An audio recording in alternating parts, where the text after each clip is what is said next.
Alhamdulillahirabbil alamin.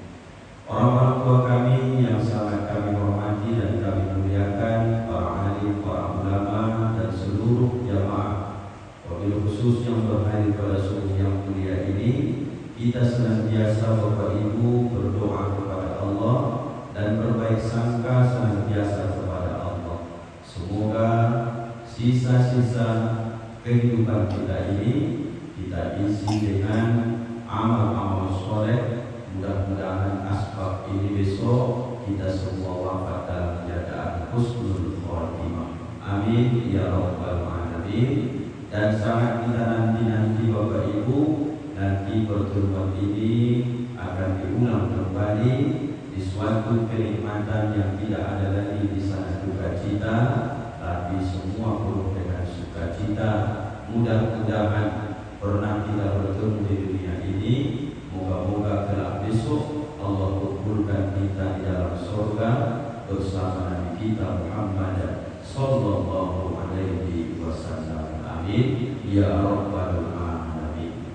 Bapak Ibu, apa kabar semuanya? Sehatnya Bapak Ibu? Alhamdulillah sehat.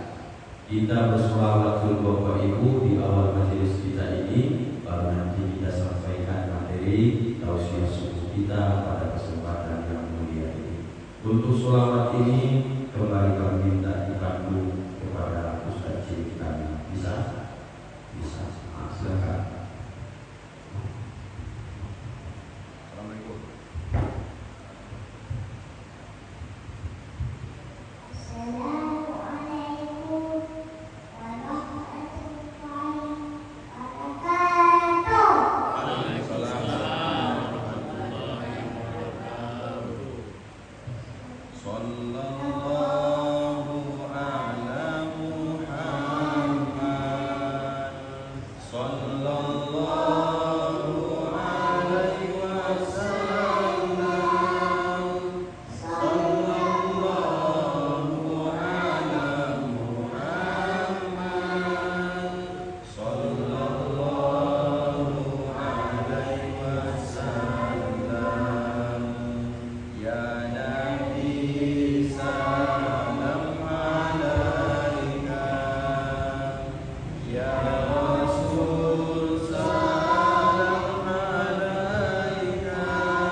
Terima kasih Bapak Ibu.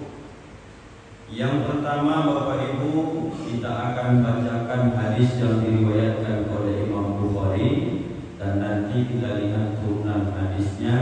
Insya Allah mudah-mudahan nanti menambah semangat kita dalam beribadah kepada Allah. Mudah-mudahan insya Allah. Bapak Ibu, dalam hadis riwayat Imam Bukhari hampir ada bersamaan dengan yang diriwayatkan oleh Imam Muslim, tapi amalan-amalan ini Bapak Ibu, asal dia diamalkan di tempat ataupun di waktu yang berbeda, maka dia nanti akan berbeda pahalanya. Contoh, dalam riwayat Imam Muslim, orang-orang yang habis sholat fardu kemudian mereka menzikirkan La ilaha illallah atau diawali dengan astaghfirullah, tapi mereka melazimkan, merutinkan, mendawamkan Subhanallah 33, Alhamdulillah 33, Allahu Akbar 33, kemudian dia tutup dengan La ilaha illallah sekali, maka genaplah 100 kali zikir ini. Siapa yang melakukan ini setiap sholat fardu Bapak Ibu, maka diampunkan kata Nabi dosanya biarpun sebanyak buih di atas lautan. Itu hadis riwayat Imam Muslim, dalam Sahih Bukhari pun ada. Artinya Bapak Ibu, jangan dianggap sepele zikir habis sholat fardu ini. Biarpun urusan sedang mendesak atau Bapak Ibu terburu-buru, sempatkan. Paling tidak Subhanallah 33, Alhamdulillah 33, Allahu Akbar 33, tutup dengan La ilaha illallah sekali, genap dia 100 kali. Rutinkan aja ini Bapak Ibu, tidak berat amalnya, tapi sangat besar pahalanya. Mana tahu subuh ini tadi kita sudah zikirkan itu, tak ada jaminan subuh nanti kita masih ada di dunia ini. Maka janji Nabi itu akan datang, diampunkan dosa, biarpun sebanyak buih di atas lautan. Ini perbandingannya. Lalu dalam riwayat Imam Bukhari Bapak Ibu, apa kata Nabi?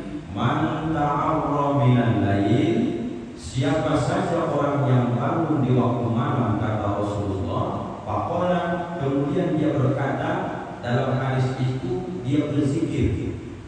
Jadi Bapak Ibu tadi yang bangun jam 2, jam 3, jam 4, intinya sebelum azan subuh berkumandang, biasa kita pas bangun itu Bapak Ibu yang terpikir langsung adalah Alhamdulillahilladzi ahyana ba'dama amatana wa ilaihi nusyur, atau doa yang satu lagi, Maha Suci Allah yang telah radda ilaih, mengembalikan ruhku kembali.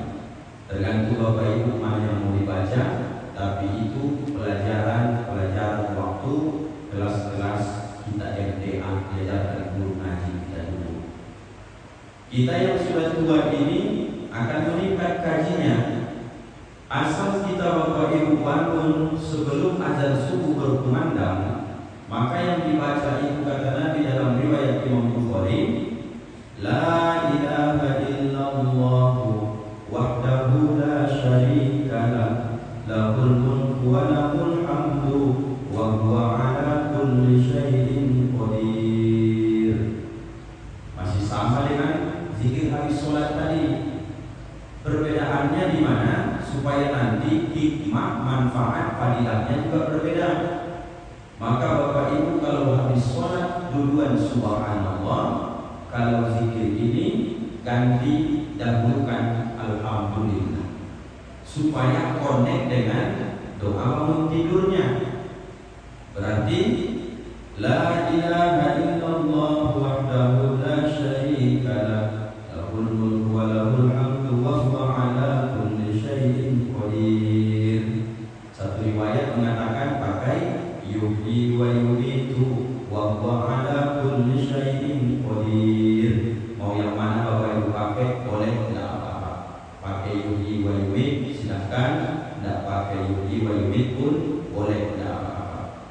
Baru Bapak Ibu lanjutkan dengan subhanallah.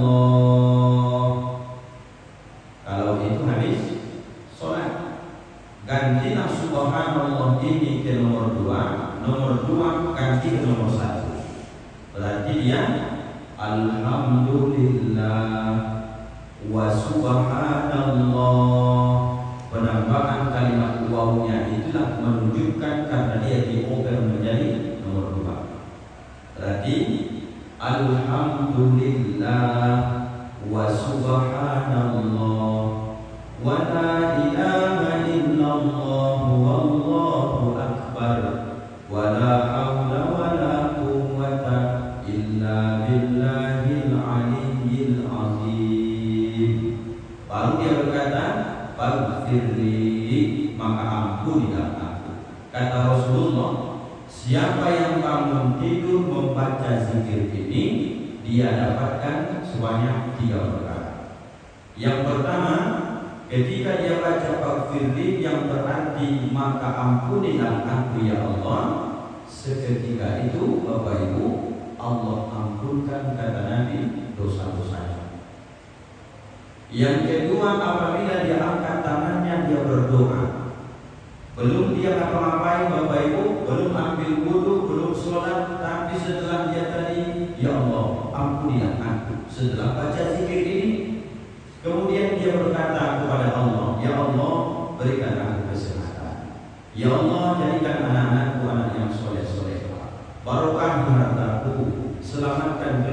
ragu. Kalau dia berdoa habis baca zikir ini, doanya juga kata Rasulullah dikabulkan oleh Allah. Wa iza, dan apabila tawaddu'a, dia lanjutkan dengan berangkat ke kamar mandi. Ngapain dia Ustaz? Dibukanya air keran, dia ambil air wudu. Setelah dia berwudu, kemudian dia lanjutkan dengan sholat. Maka sholatnya pun Bapak Ibu malam hari itu diterima oleh Allah Subhanahu wa ta'ala. Tiga ini sekaligus kita dapatkan Bapak Ibu. Ampun dosa, doa diterima, dan sholat kalau kita lanjut dengan sholat kita juga diterima oleh Allah. Hadis ini diriwayatkan oleh Imam Bukhari, statusnya tentu sahih, tak diragukan Bapak Ibu. Pertanyaan Ustaz sama ibu-ibu, udah dapat ibu zikir ini apa belum? Belum. Ibu ikuti pelan biar Ustaz baca ya. Dan biasanya ini tinggal membedakannya saja. Habis sholat subhanallah duluan, kalau bangun tidur alhamdulillahnya duluan. Maka Bapak Ibu bisa diikuti pelan-pelan. Mudah-mudahan Allah beri kemudahan sampai kita wafat meninggal dunia. Asal bangun sebelum azan subuh berkumandang, bacakan zikir ini dulu. Mana tahu tak sempat azan subuh berkumandang kita meninggal, kita sudah dapatkan yang tiga ini. Ampun dosa, doa terkabul. Kalau lanjut dengan sholat diterima oleh Allah. Bismillahirrahmanirrahim. La ilaha illallah wahdahu la syarika lah, lahul mulku wa lahul hamdu wa huwa ala kulli syai'in qadir. Alhamdulillah wa subhanallah wa la ilaha illallah wallahu akbar wa la hawla wa la quwwata illa billahil aliyyil azim. Itulah zikirnya Bapak. Nanti kalau masih ragu juga bisa diputar rekamannya, ada di YouTube, bisa juga. Atau nanti Bapak Ibu masih ragu juga, habis kajian ini nanti kasih Ustaz bukunya, pulpennya, biar saya catat sama Bapak Ibu. Pendek dan dia manfaatnya luar biasa. Setelah Bapak Ibu pikir-pikir apa manfaat zikir kita baca tadi, kalau sekedar dosa diampunkan Pak Ustaz, inilah harapan itu Bapak Ibu. Kalau sholat subuh ini mudah-mudahan baik sangka berpahala diterima oleh Allah. Kan sudah sering kita sampaikan hadisnya bahwa amal tidak bisa membuat kita masuk surga Bapak Ibu, saking mahalnya. Tapi kalau dosa ampun, apa yang besok akan ditimbang oleh Allah? Tentu antara dosa dengan pahala. Kalau ampun dosa, pahala tersisa, berarti kan berat timbangan amal baik, surga juga pada akhir. Lalu kemudian ada orang-orang yang berpikir, aku selama ini Ustaz sudah berdoanya, tapi nampaknya tidaknya diterima oleh Allah. Di mana letak salahnya? Bapak Ibu harus betul-betul baik sangka sama Allah, karena semua yang kita minta itu asal bentuk itu kebutuhan, itu tidak diminta pun sudah diberikan oleh Allah. Yang mana Pak Ustaz yang tidak dikabulkan Allah itu keinginan Bapak Ibu. Maka kalau ditanya semua keinginan manusia ini, syahwat nafsunya manusia ini tak ada habisnya. Maka yang membuat kita terkadang berpikir, kenapa tidak Allah berikan aku harta yang banyak itu? Karena Allah tahu belum lagi banyak Dia berikan, peluang kita untuk sombong sudah besar kemungkinan.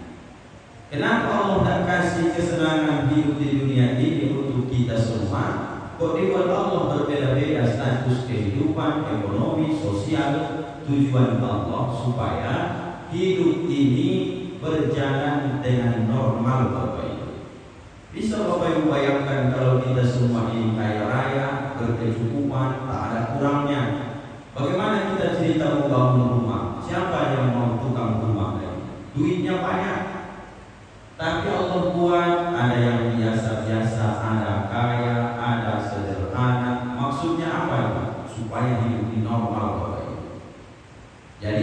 supaya kita berprasangka baik sama Allah. Aku zikirkan ini Pak Ustaz, kemudian aku minta kepada Allah. Dalam hadis kata Rasulullah dikabulkan doa. Mana bukti? Tidak dikabulkan. Terkadang Bapak Ibu, Allah tidak akan memberikan keinginan yang kita minta. Pertama karena Allah tahu itu tidak cocok untuk kita. Lalu Pak Ustaz, yang sering itu Bapak Ibu tanpa kita sadari, Bapak Ibu meminta sesuatu sama Allah, karena itu menurut ilmu Allah tak cocok, diganti Allah dengan yang lain. Contoh dekatnya begini, Ustaz minta, ya Allah berikanlah aku harta yang barokah. Rupanya Allah belum berkenan memberikan itu, Allah ganti dengan yang lebih baik. Apa yang lebih baik umpamanya? Harta tak diberikan Allah, tapi diganti Allah dengan kesehatan. Jadi tidak usah pun harta dapat karena badan sehat, tidak ada pengeluaran untuk biaya berobat. Berputar hidup di Bapak Ibu, begitulah terus. Kadang setelah harta dapat, penyakit datang. Atau kadang-kadang kita berpikir, ini yang lebih bagus. Kata Allah, tidak. Maka harus dipatikan ilmu dengan baik. Ingat dalam Quran surah Al-Baqarah itu, wa asa an takrahu syai'an wa huwa khairul lakum. Sesuatu yang kau benci kata Allah, menurut ilmuku itu baik. Wa asa an tuhibbu syai'an wa huwa syarrul lakum. Sesuatu yang menurutmu baik, menurutku tak baik kata Allah. Wallahu ya'lamu wa antum la ta'lamun. Saya lebih tahu, kalian tak paham kata Allah. Berarti diterima atau tidak doa-doa kita selama ini Bapak Ibu, nomor satu, baik sangka saja sama Allah, karena memang itu belum saatnya mampu kita menerimanya. Karena Allah sayang Bapak Ibu. Lalu caranya, setelah baik sangka sama Allah, yakinlah semua doa yang pernah kau panjatkan itu akan dikabulkan Allah. Terkait mengenai waktu, nanti ada yang Allah tentukan. Ada doa itu begitu diminta cash, ada doa itu dipending, ditunda dulu sampai waktu yang tepat. Dan semua doa akan dikabulkan Allah, disempurnakan nanti ketika kita masuk ke dalam surga Bapak Ibu. Nah, turunan dari hadis ini Bapak Ibu, ada orang yang tadi bangun jam 3 jam 4, kemudian dia langsung sholat tahajud, dia mengejar jumlah ataupun kuantitasnya.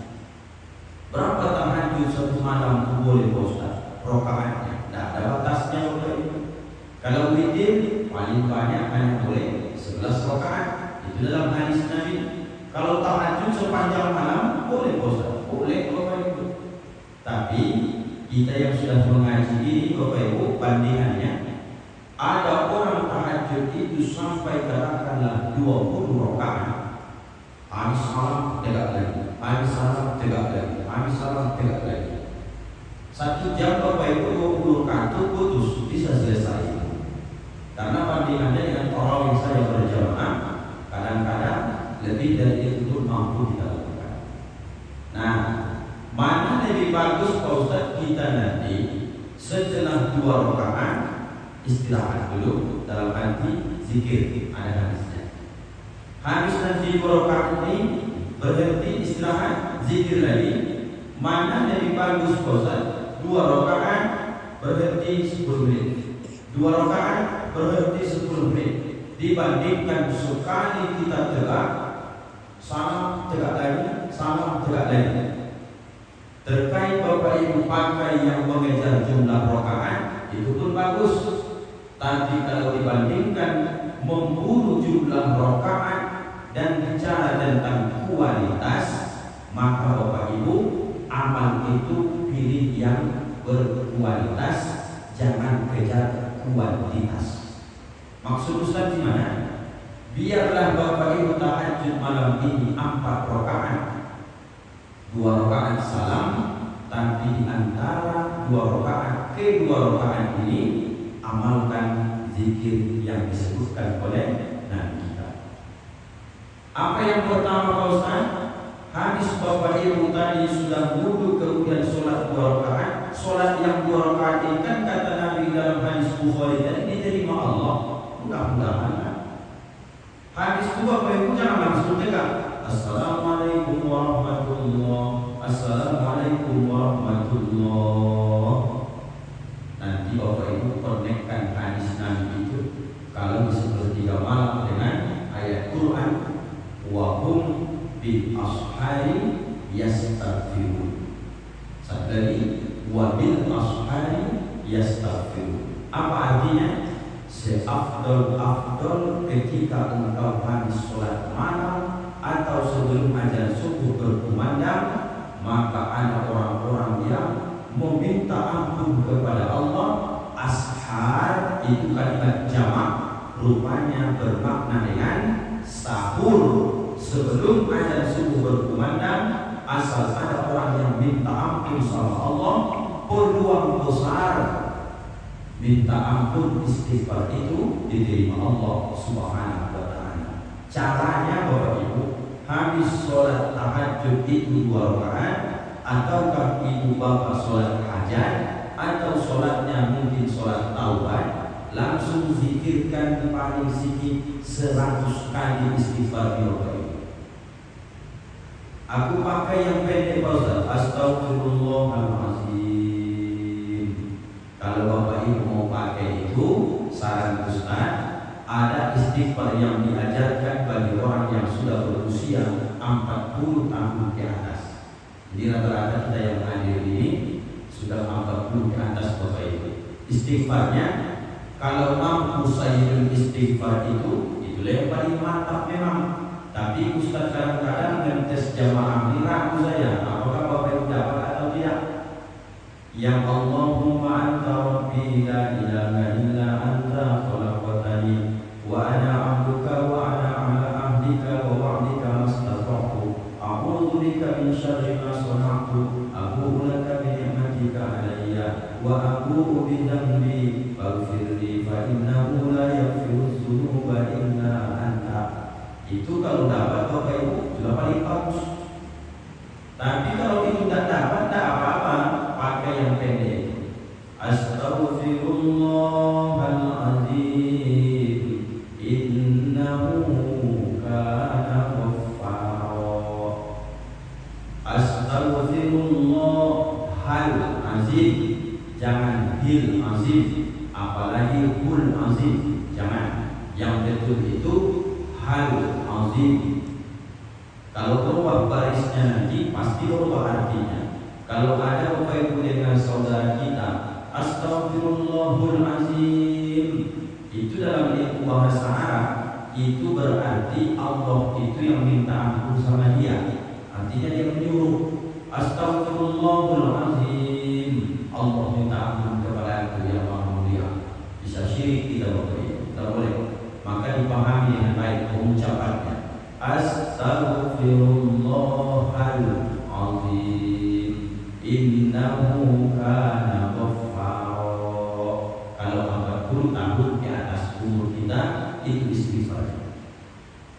Panjang kali kok dan pendek saja. Astaghfirullah, itu pun boleh.